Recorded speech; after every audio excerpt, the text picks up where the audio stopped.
वैदिकी अमृत ध्यान साधना प्रभात सत्संग में आप सभी साधक साधिकाओं का, उपासक उपासिकाओं का हार्दिक स्वागत है।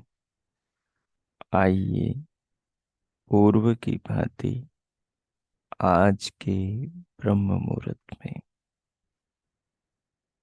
आज के ब्रह्म वेला में भी हम उन महान प्रभु पार ब्रह्म परमेश्वर के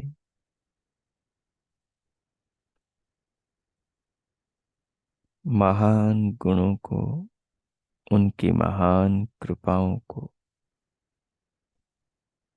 उनके महान दिव्य स्वरूप को और उनकी अद्भुत व्यवस्थाओं को अपने जीवन में,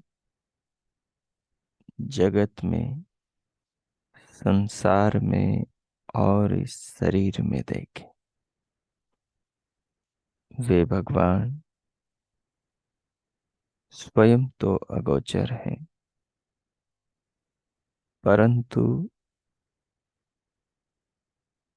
दिखाई देने वाली, सुनाई देने वाली, स्पर्श में आने वाली, सूंघने और चखने में आने वाली, स्थूल वस्तुओं को, सूक्ष्म वस्तुओं को बनाने वाले हैं, उन्हें धारण करने वाले हैं। हम मनुष्यों के शरीर में जो परमात्मा ने चमत्कार, जो परमात्मा ने व्यवस्था, जो परमात्मा ने इसके भीतर अंगों का निर्माण किया है, और चेतन तत्व आत्मा को बिठाया है, और जो अपने आप को हम शरीर के साथ प्रतिपल अनुभव करते हैं, इन सब पर विचार करने पर सहज ही समझ में आता है कि ये चमत्कार जिस भगवान का है, ये शरीर निर्माण जिस विधाता का है, ये जगत संचालन जिस शक्तिमान प्रभु का है, वे कितने दिव्य, वे कितने महान, वे कितने दयालु, वे कितने उपकारक है।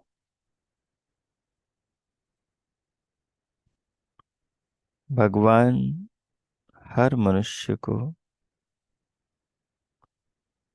कल्याण का मार्ग दिखाते हैं।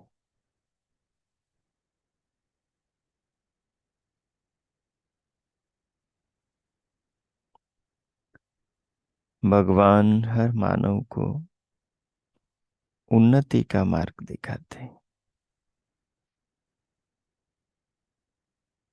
भीतर भी दिखाते हैं,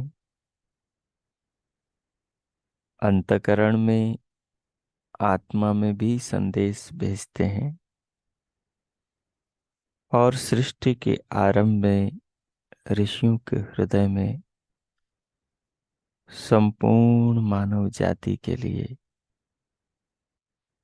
सृष्टि पर्यंत जन्मने और मरने वाले सभी मनुष्यों के लिए, स्त्री पुरुषों के लिए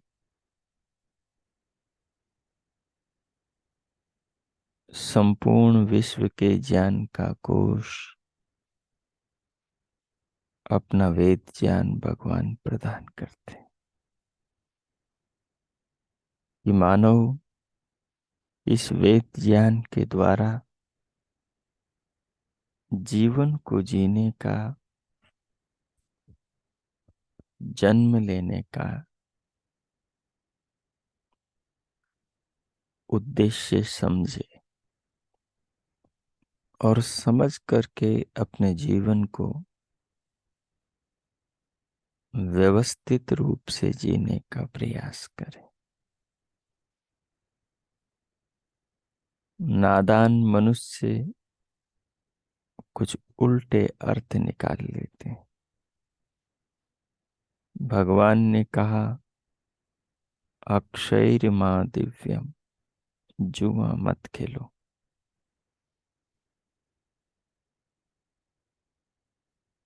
कुछ लोगों ने अर्थ निकाला, जुआ नहीं खेलो, अर्थात जुआ खेला भी जाता है।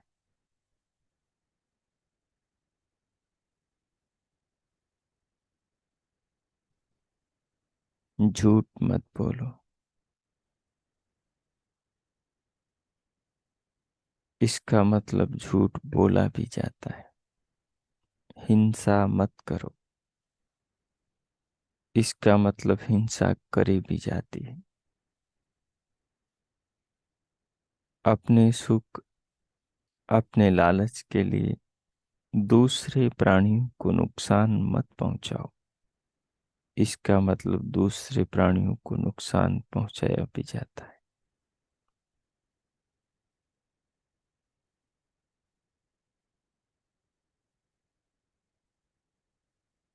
अगर भगवान ने जो कहा वो मनुष्य करे, तो मानव एक ही जन्म में जीवन को सार्थक कर सकता है। एक ही जन्म में स्वयं को जान सकता है। एक ही जन्म में जन्म मरण के बंधनों से छूट सकता है। एक ही जन्म में भव से पार हो सकता है।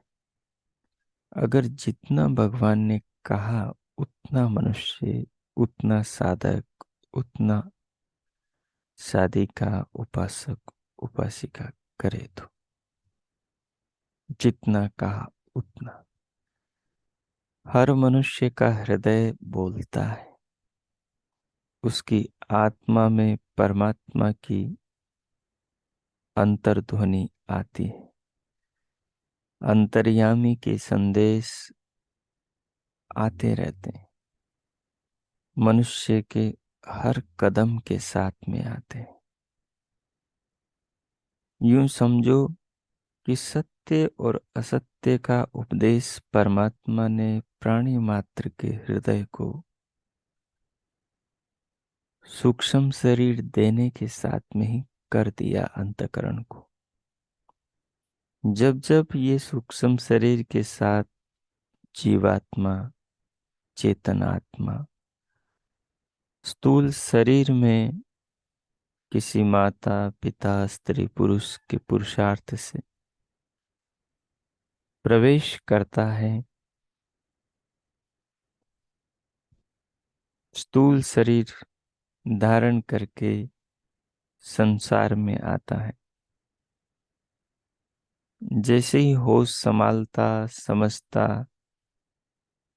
समझने लगता है, चीजों के साथ में स्वजनों के प्रयासों से जुड़ता है, वैसे ही परमात्मा के संदेश भी इसके हृदय में गूंजने लगते हैं।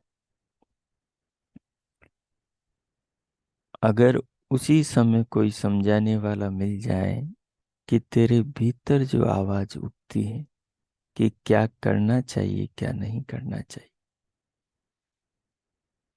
उसको सुनाकर और इसमें जो करने की तेरी आत्मा अनुमति दे वो तो किया कर, जो न करने की अनुमति दे उसे कभी न किया कर। और व्यक्ति ये स्वीकार कर ले कि हाँ, आत्म विरुद्ध मैं कोई भी कर्म न करूंगा। मनुष्य का वही जन्म अंतिम जन्म होगा, क्योंकि जब व्यक्ति को सद ज्ञान कराया जाता है तो उसके निर्णय भी सद ज्ञान के अनुरूप होते हैं। और ये सद ज्ञान तो उसके स्वजन ही करा सकते हैं। अब हम सब स्वजन हैं, किन्हीं बच्चों के, किन्हीं बालिकाओं के, अपनी अपनी संतानों के हम स्वजन हैं, स्वजन यानी उनका हित चाहने वाले। लेकिन क्या हमने उनका हित चाहा? पैदा करने वाले माँ बाप ने अपने बच्चों का हित चाहा? क्योंकि दुख जन्म से पैदा होता है। अगर मनुष्य का जन्म ही न होगा तो दुख कहाँ से आएगा? और जन्म होता है प्रवृत्ति से पैदा होता है, अच्छे बुरे कर्मों में प्रवृत्ति। और प्रवृत्ति का कारण बनते हैं दोष, अविद्या, राग, द्वेष, अस्मिता। और इन दोषों का कारण बनता है मिथ्या ज्ञान, उल्टा ज्ञान, भिन्न ज्ञान। और इस ज्ञान को पाते हैं हम अपने स्वजनों से जन्म के साथ। अगर ये स्वजन सद ज्ञान को प्राप्त कर लेते तो अवश्य ये घर में जन्म लेने वाली आत्मा, किसी शरीर को माध्यम बनाकर धरती पर अवतरित होने वाली आत्मा, इसी जीवन में, इसी जन्म में, इस जन्म को सफल कर सकती थी। अगर माँ बाप ये सोच लेते कि हम जिसे संसार में लाएंगे उसके जन्म को हम सार्थक बनाएंगे,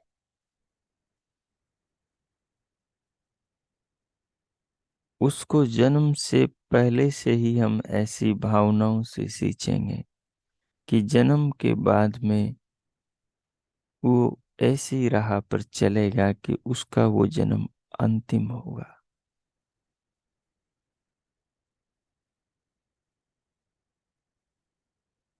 तो भगवान का जगत रचाना, शरीर देना, सारा आने वाली आत्मा के लिए माता पिता के शरीर और संसार में प्रबंध करना सार्थक हो जाता। मनुष्य कितनी बड़ी चूक करता है कि अपनी जिम्मेदारी को, अपने कर्तव्य, अपने धर्म को, मानव धर्म को, माता पिता के धर्म को निभाता ही नहीं। जब उसके बच्चे गलत राह पर जाते हैं, बुरे कर्म करते हैं, बुराई की ओर चले जाते हैं, तो उसके बाद में फिर वो पछताता है। जब बच्चों की आदतें बिगड़ जाती, जब बच्चों के संस्कार गलत पड़ जाते, ये माँ बाप की लापरवाही का कारण है। वही बच्चे भविष्य में जाकर संसार को, समाज को, परिवार को बड़े दुखों का भागी बनाते हैं। इतिहास साक्षी है इस बात का। इतिहास गवाह है इस बात का कि यदि धृतराष्ट्र ने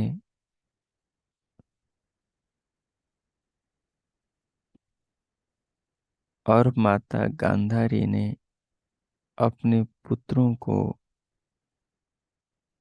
ज्येष्ठ पुत्र दुर्योधन को गर्भ में ही सद्ज्ञान दिया होता, धृतराष्ट्र के मन में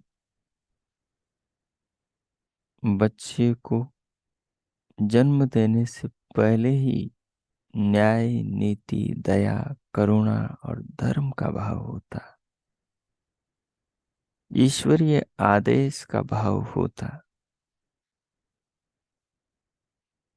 तो ऐसा अनर्थ पूरी भारत भूमि के लिए नहीं होता।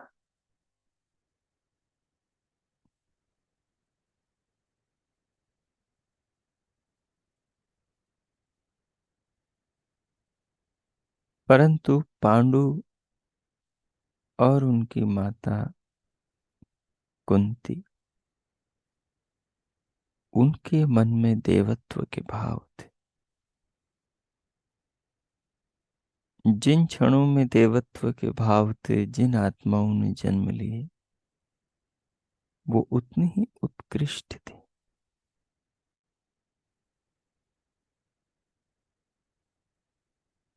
लेकिन धृतराष्ट्र ने जिस कोपल को जन्म दिया, उसने पूरे वातावरण को जहरीला बना दिया। इसके कारण युद्ध हुआ, संग्राम हुआ, महाविनाश हुआ। अगर किसी के परिवार में विनाश होता है, बच्चे जन्म लेकर बुढ़ापे में माँ बाप को वृद्धाश्रम में छोड़ देते हैं। बच्चे बड़े होकर आपस में लड़ते हैं, कोर्ट कचहरी पहुंचते हैं, माँ बाप को संताप और दुख देते हैं। बच्चे जन्म लेते हैं, बड़े होते हैं और समाज में निंदनीय कर्म करते हैं।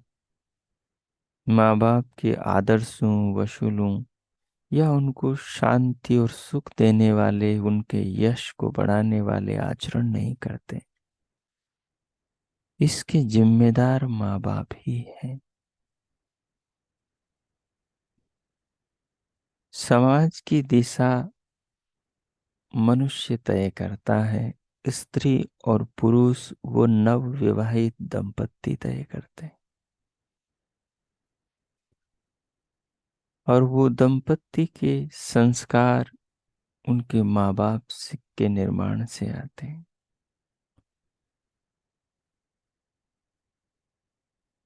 जो माँ बाप उत्तम संतानों को जन्म देकर धरती का गौरव बढ़ाते हैं, विश्व शांति का वातावरण पैदा करने वाली दिव्य आत्माओं को लाते हैं, उनका भी जन्म सफल होता है। और वो जिन्हें धरती पे लाते हैं, उनका भी जन्म सफल होता है। तो बीज ही इस बात का सबूत है कि फल कैसा मिलेगा। हम जो अभी अपने अंतःकरण में बीज बो रहे हैं, ये संस्कार का बीज ही वृत्ति को जन्म देगा, वृत्ति के रूप में अंकुरित होकर पल्लवित विकसित होगा। और यही संस्कार वृत्ति बनकर मनुष्य में आचरण को, क्रिया और व्यवहार को, वाणी और शारीरिक कर्मों को जन्म देंगे। अगर मनुष्य बीज पर विचार करे, बीज को सोच समझ कर बोए, बोने से पहले बीज की पड़ताल करें कि मैं बीज कैसा बो रहा हूं, तो सुधार उसके हाथ में है। लेकिन जब बीज बो दिया, बीज को खाद पानी मिल गया, अब बीज तो अंकुरित होगा ही, और बीज अंकुरित होकर पौधा बनेगा ही। बीज के जो जीन्स में, बीज के जो मूल में गुणधर्म थे, वही बीज से उत्पन्न पौधे में फलित होंगे। इसलिए हम ज्ञानियों का बड़ा कर्तव्य बनता है कि हम ईश्वर के आदेश को, उसके दिए जागरूक संदेशों को, धर्म पुत्र पुत्रियां होने के नाते इस संसार के सुधार में हर हृदय तक पहुंचाने का कर्तव्य, धर्म का निर्वहन करें।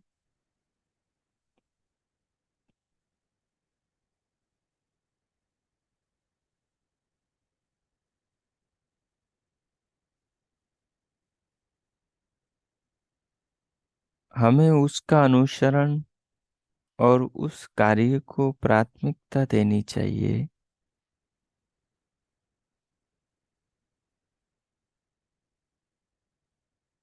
जिस कार्य के लिए हम धरा पर अवतरित हुए हैं। हम सब अवतार हैं, हम सब अवतरित हुए हैं।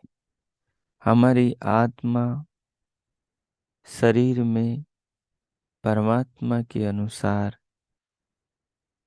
कर्मानुसार उतरी है, और परमात्मा से शरीर पाकर माता पिता के माध्यम से संसार में आई है। हम सब अवतार हैं। तो अपने इस अवतार जीवन का हमें दुरुपयोग नहीं करना चाहिए। हमारे जीवन का हर पल, हर क्षण अत्यंत महत्वपूर्ण है और दुर्लभ है। संसार की अर्जित किसी भी वस्तु के बदले व्यतीत हुआ समय हमें पुनः प्राप्त नहीं होगा। सबसे मूल्यवान संसार में समय है। समय से सब मिलता है, समय संसार में किसी वस्तु से दोबारा नहीं मिलता। तो हम समय का सदुपयोग करें और अपने अपने मानव धर्म का निर्वहन करें। भीतर झांकेंगे, परमात्मा के संदेश हमें मिल जाएंगे कि हमें जगत के लिए क्या करना है। क्योंकि जगत में सर्वत्र महाभारत हो रहा है।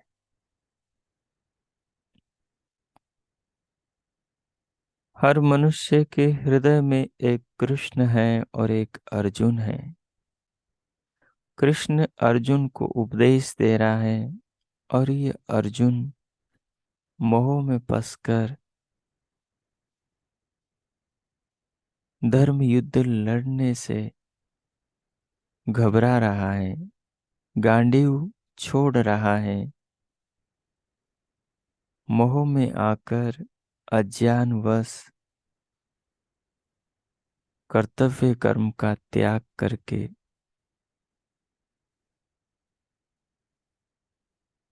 पीछे हट रहा है। मनुष्य का आत्मा,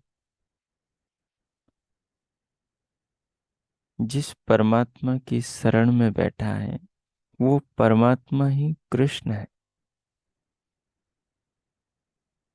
ये वेदव्यास जी की, महर्षि भगवान वेदव्यास जी की दूरदर्शिता, व्याख्यान कला थी। बात को कहने का उनका एक दिव्य तरीका था कि वो बात को कैसे भारत भूमि के सपूतों को समझाना चाहते हैं, भारत के भावी युवक युवतियों को जीवन जीने का तरीका सिखाना चाहते हैं।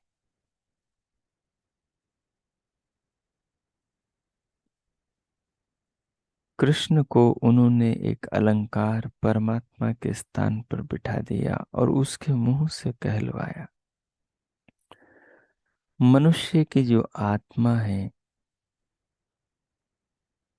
उस आत्मा में बैठा जो परमात्मा है, वही कृष्ण है। युद्ध के मैदान में खड़ा जो कृष्ण है, वो जिसके हवाले से बोल रहा है, वो परमात्मा है।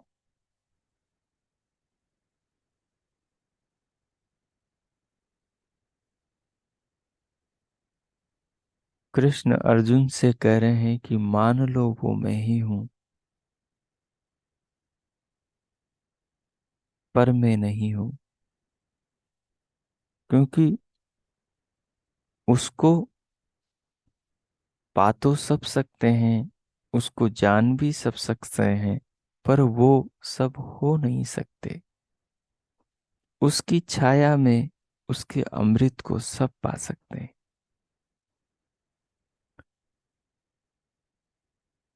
हम सब अर्जुन हैं, हमारा मन अर्जुन है, हमारी आत्मा अर्जुन है, और हम सब एक रथ में बैठे हैं। वो रथ हमारा शरीर है, और उस रथ के घोड़े हैं, लगाम है, उस रथ के सारथी हैं। वो रथ हमारा शरीर है, हमारी इंद्रियां घोड़े हैं, हमारा मन लगाम है। इसमें बैठा जो हमारा आत्मा है, वो हमारे मन और इंद्रियों से इन विषयों के प्रति आकर्षित हुआ पड़ा है।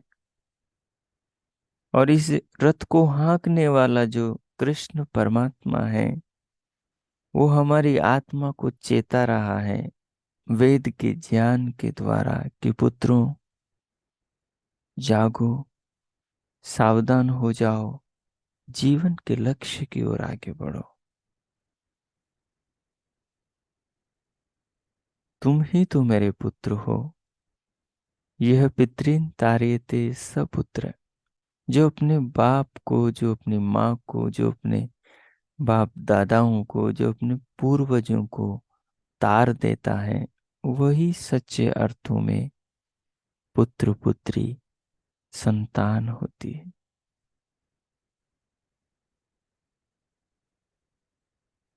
पुत्र वही है, पुत्री वही है जो अपने माँ बाप की रक्षा करे, उनके यश, उनके गौरव, उनकी कीर्ति, उनके कुल खानदान के सम्मान की रक्षा करे।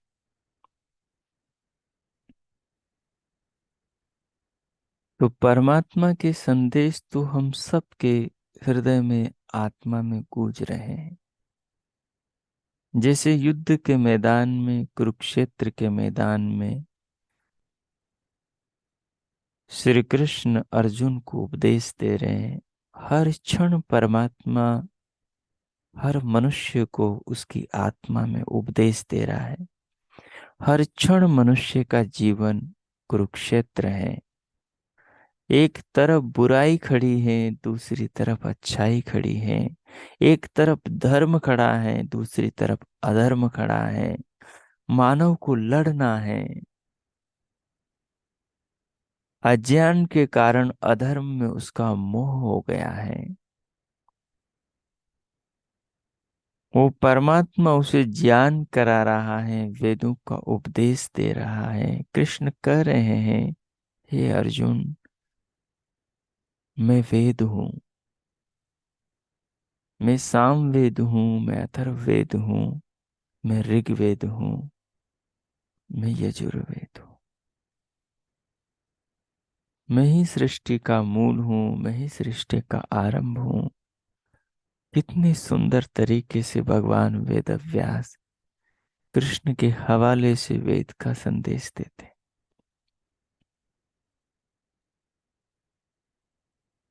लेकिन मनुष्यों ने गीता को अपनी राजनीति, अपना मतलब बना लिया। हम इसके सार को ग्रहण करें और अपने अर्जुन मन को सुधारें, अपने निर्णयों को ठीक करें। हम धन के मोह में, जीवन के मोह में, संबंधों के मोह में अपनी आत्मा को दांव पर न लगाएं। अपनी चेतना को नरकों में न झोंकें। अपने समाज को पतन की ओर न जाने दें। आगामी पीढ़ियों को नरक की दिशा में न जाने दें। अगर दुर्योधन ने इस तत्व को समझा होता तो भारत की ये दुर्दशा न होती। हम अपने मन को दुर्योधन न बनने दें। हम अपनी आत्मा को दुर्योधन न बनने दें। आत्मा जब मोह में पसती है ना, तो फिर वो यही कहती है, जानामि अहम धर्मम न च मैं प्रवृत्ति। मैं धर्म को जानती हूं, लेकिन मेरी प्रवृत्ति नहीं है। जानामि अहम अधर्मम न च मैं निवृत्ति। मैं अधर्म को जानती हूं, लेकिन अधर्म से मेरी निवृत्ति नहीं है। हर मनुष्य का आत्मा इस तत्व को जानता है कि अच्छा क्या है और बुरा क्या है। अच्छा क्या है और बुरा क्या है, इस तत्व को हर मनुष्य का आत्मा जानता है। कृष्ण दुर्योधन कह रहा है उसकी माता गांधारी से, वो कह रही है, पुत्र धर्म के मार्ग पर चलो, अधर्म को त्यागो, वो तुम्हारे भाई हैं।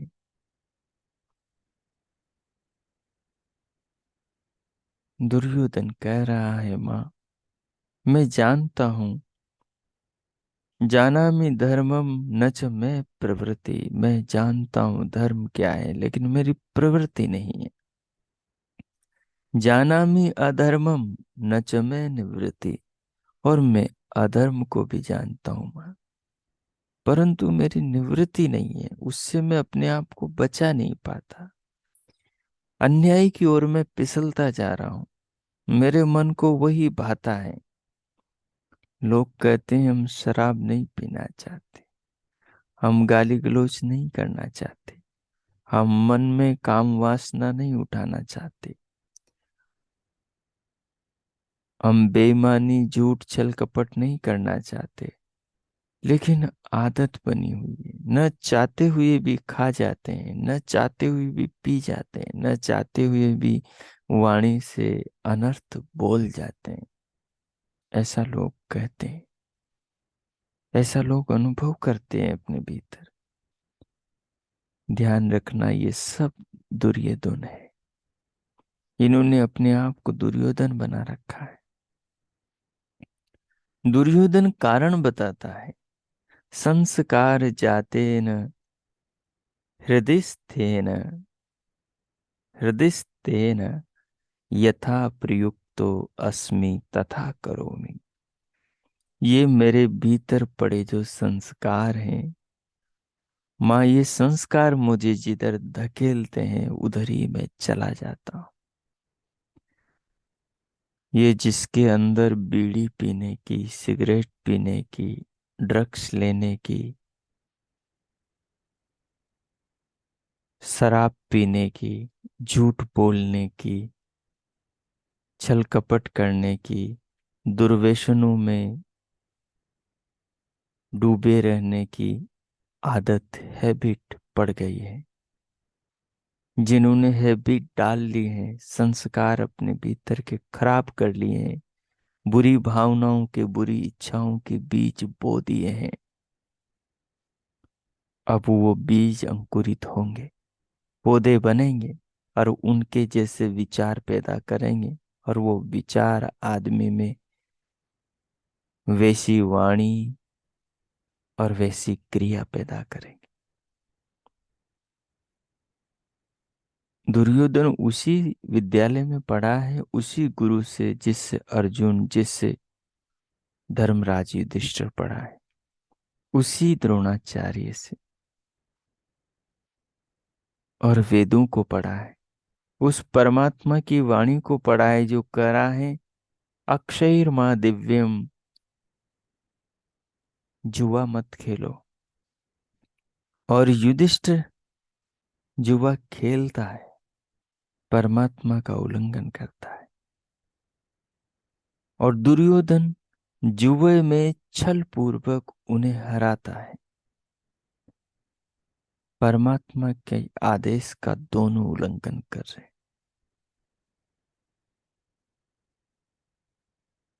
कृष्ण कह रहा है, पार्थ मेरी शरण में आ जाओ, सब कुछ छोड़ दो, मुझे ही भजो, मैं जो कहूं वही तुम करो, मैं तुम्हें समस्त पापों से मुक्त कर दूंगा। परमात्मा यही तो वेद में कह रहे हैं, पुत्रों मेरी सुनो, मेरे अनुसार चलो, तुम्हें मुक्ति की प्राप्ति करा दूंगा। अहम कवि रुशना पश्यता मां। प्रभु कहते हैं, मैं कवि हूं, मेरे काव्यों को देखो, मेरे दृश्य काव्य जगत को, शरीर को, इनके भीतर की व्यवस्थाओं को, और मेरे श्रव्य काव्य वेद को पढ़ो।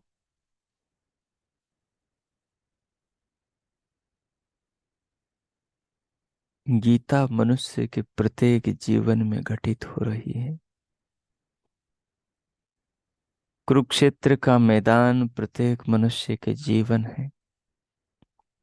भगवान वेद व्यास ने ऐसे ही नहीं रचा ये ग्रंथ।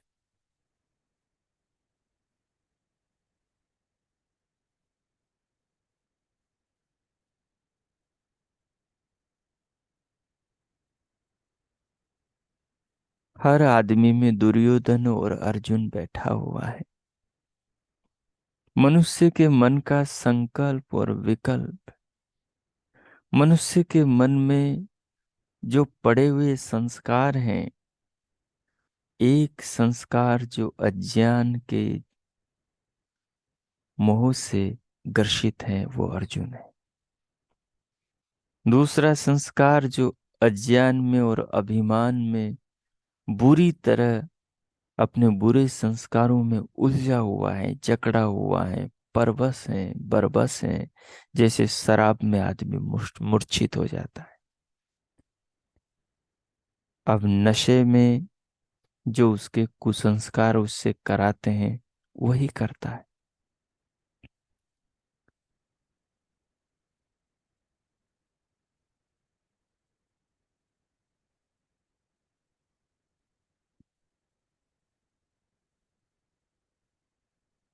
तो हम उस परमात्मा के संदेशों का श्रवण करें, इस शरीर रूपी रथ में बैठे बैठे अपने मन और आत्मा को उपदेश जो परमात्मा दे रहा है, जैसे युद्ध के मैदान में खड़े श्री कृष्ण अर्जुन को संदेश दे रहे हैं। एक तरफ पुत्र धर्म है, दूसरी तरफ अधर्म है। तू अधर्म के प्रति मोह का त्याग कर और धर्म के प्रति अपने कर्तव्य का निर्वहन कर। क्या हम अपने जीवन में धर्म के प्रति कर्तव्य का वहन कर रहे हैं? क्या हम भगवान मनु के दिए 10 धर्म के लक्षणों का जीवन में व्यवहार कर रहे हैं? क्या हम भगवान पतंजलि के बताए 5 यम और 5 नियमों का जीवन में निर्वहन कर रहे हैं? क्या हम परमात्मा के बताए दुरितानि पराशुव यद भद्रम तन आशुव का जीवन में आचरण कर रहे हैं? क्या हम बुद्धि का विकास करने वाले विचारों का अनुसरण कर रहे हैं? क्या हम अपने पिता को पुत्र होने का गर्व अनुभव करा रहे हैं? क्या पत्नी होकर पत्नी के धर्म का पालन स्त्री कर रही है? क्या पुत्र होकर पुत्र के धर्म का पालन पुरुष कर रहा है? क्या पिता होकर माता होकर माता पिता के धर्म का पालन माता पिता कर रहे हैं?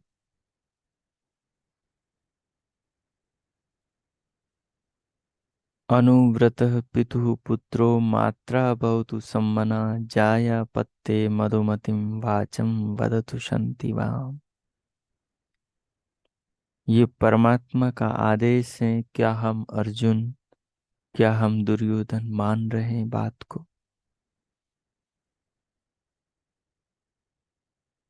महाभारत खत्म नहीं हुआ, महाभारत हर पल हमारे जीवन में चल रहा है। द्वापर में कृष्ण अर्जुन को उपदेश दे रहे थे और वो शाश्वत परमात्मा हर अर्जुन को उसकी आत्मा में उपदेश हर पल दे रहा है। रथ ये मनुष्य का शरीर है और धर्म क्षेत्र कुरुक्षेत्र ये पूरी भारत भूमि है, जीवन भूमि। क्या हम मान रहे हैं उस पिता की बात को जो कहता है स हृदयं सामनस्यम अविद्वेषम कृणोमि वह अन्यो अन्यम अभिहर्यत वत्सम जातमेव। वो भगवान कहता है कि तुम्हें मैं अच्छी भावनाएं प्रदान करता हूँ। परमात्मा की ओर से अच्छी भावना आती है ना। सामनस्य, मैं तुम सबको अच्छा मन देता हूँ।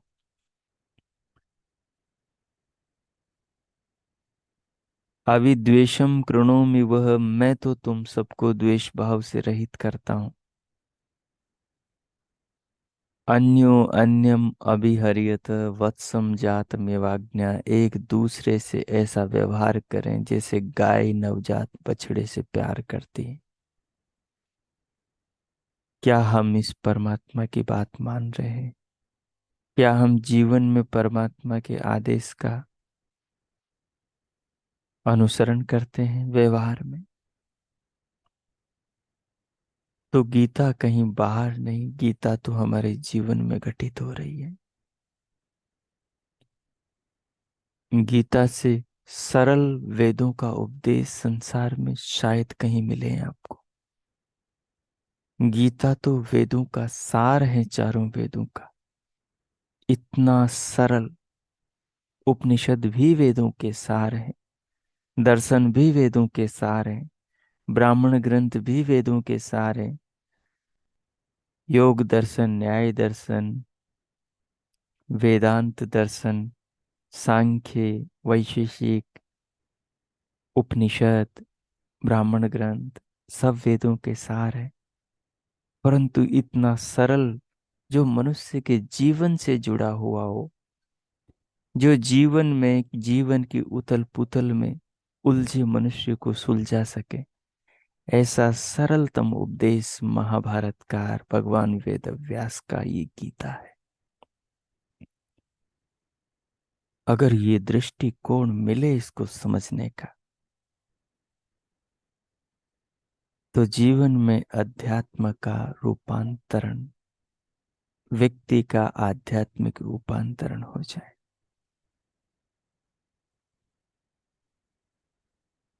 सो मैंने जो अभी आपको अनुरोध किया है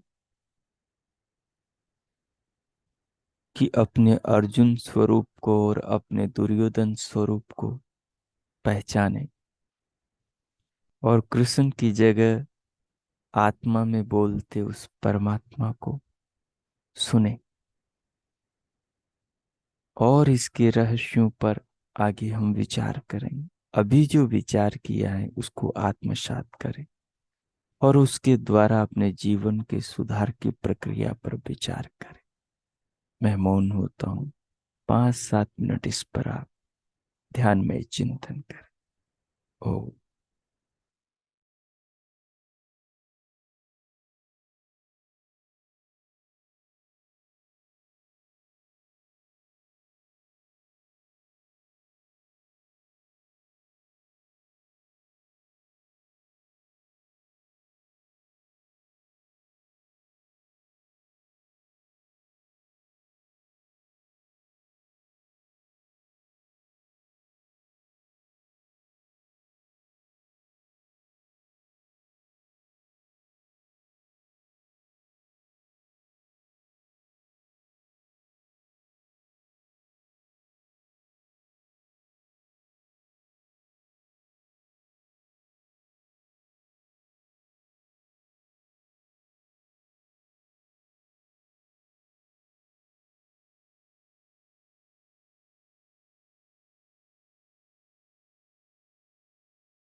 हो।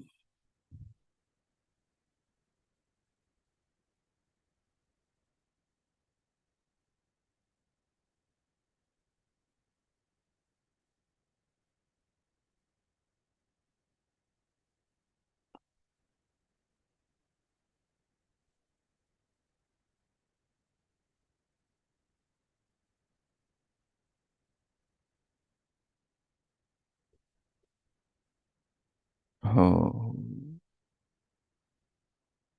इस प्रकार अपने जीवन में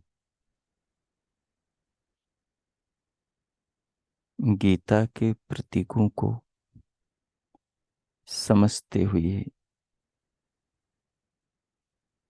जीवन के सुधार के रहस्य को जानकर उसको परमात्मा के ज्ञान, वेद और आत्मा में हो रहे निरंतर उपदेश के अनुसार सुधार के संकल्प को दृढ़ करें। स्वयं को संकल्पित करें और हृदय में, आत्मा में विराजमान उस परमात्मा का, जो इस रथ का, शरीर का निर्माता, इस जीवन का दाता, जगत का विधाता, भगवान सर्वशक्तिमान सच्चिदानंद प्रभु है, उसका सम्मान करें और उसके दिए वेदों, उपदेश, आदेश को सिरोधार्य करें और जीवन के उस प्रकार के निर्माण के लिए स्वयं को संकल्पित करें। प्रभु के प्रति अपने हृदय की आस्था को, अपनी आत्मा की श्रद्धा को संपूर्ण शरीर से, संपूर्ण रोम रोम से प्रभु के प्रति अपनी सद्भावना को, भक्ति भाव को अर्पण करें। इस जीवन को प्रभु का, प्रभु को अपना पिता, अपनी माता, अपना मार्गदर्शक, जीवन को सफल बनाने वाला उपदेशदाता अनुभव करें और उनका धन्यवाद करें।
इस प्रकार स्वयं को संकल्पित जीवन निर्माण के लिए, आध्यात्मिक उत्थान के लिए करते हुए और भगवान का करुणा सिंधु, अंतर्यामी, जगत पिता जगदीश्वर का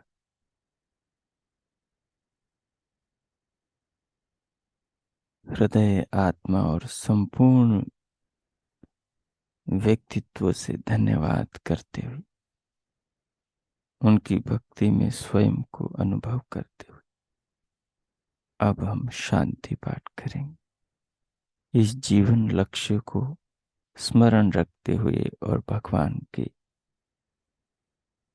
निर्देशों के अनुसार जीवन के निर्माण के भाव को अपने आप में ओतप्रोत अनुभव करते हुए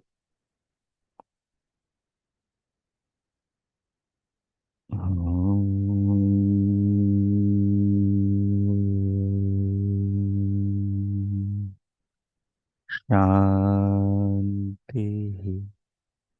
ओम शांति। ओम शांति। ओ आज का आप सबका दिन शुभ हो, मंगलमय हो। प्रभु सबका मंगल करे। सबके लिए बहुत बहुत मंगल कामनाएं, शुभकामनाएं।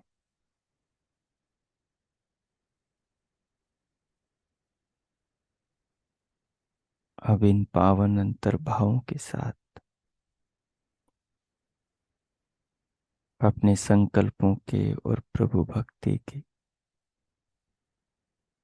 पावन संस्मरणों के साथ भीतर से बाहर आने के लिए पूरे शरीर को अनुभव करें। फिर दोनों हाथों को उठाएं और हथेलियों में परस्पर घर्षण करें।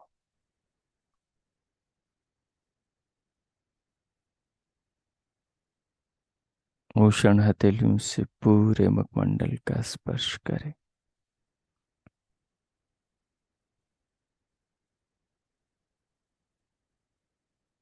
फिर उंगलियों के मध्य से पलकें खोलते हुए इस भाव के साथ भीतर से बाहर आ जाएं।